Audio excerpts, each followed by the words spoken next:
est-ce qu'on peut porter plainte pour ce roman-là? Parce que c'est censé être une rom-com d'été, une romance estivale, une romance parfaite pour l'été qu'on est censé lire sur la plage ou je sais pas. Bon, moi je l'ai lu dans mon lit, mais c'est censé être tranquille.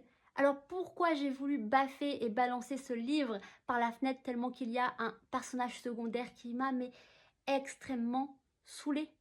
Et j'ai vraiment voulu le baffer. Sinon, ça a vraiment été une romance que j'ai adorée. Je l'ai absolument adorée, je vous en parle tout de suite. Donc ce roman, c'est L'Anti-Lune de miel de Christina Loren, donc deux autrices de romance chez Hugo Roman. Ces deux autrices, je les ai lues pour la première fois il y a des années avec la saga Beautiful, que j'avais adorée à l'époque. Et depuis, je n'avais plus trop relu de leurs romans. Et là, je m'étais dit, bah c'est le moment, c'est le moment de les redécouvrir.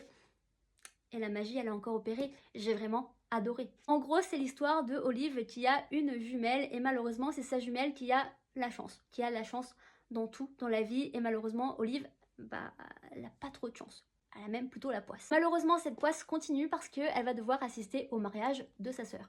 À ce mariage, il y a le frère du marié, avec qui elle s'entend pas trop, même très peu, et c'est un peu la haine entre deux. Malheureusement, bah, la poisse continue quand tous les invités du mariage sont contaminés par une intoxication alimentaire, sauf Olive et Ethan, le frère du marié. Qu'est-ce qui va se passer ensuite? Eh bien, les deux mariés ne peuvent plus aller en lune de miel.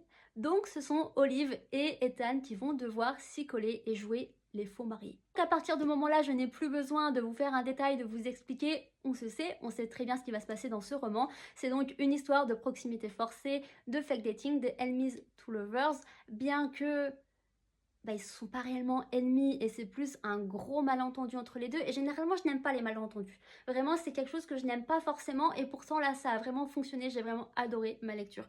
Peut-être parce que j'ai eu que des mauvaises lectures juste avant. Peut-être aussi. Mais en tout cas, dans ce roman, ça ne m'a pas dérangé. La miscommunication, donc le fait qu'il n'y ait pas trop de communication au début entre les persos, ne m'a pas tant dérangé cette fois-ci et j'ai vraiment adoré ce roman.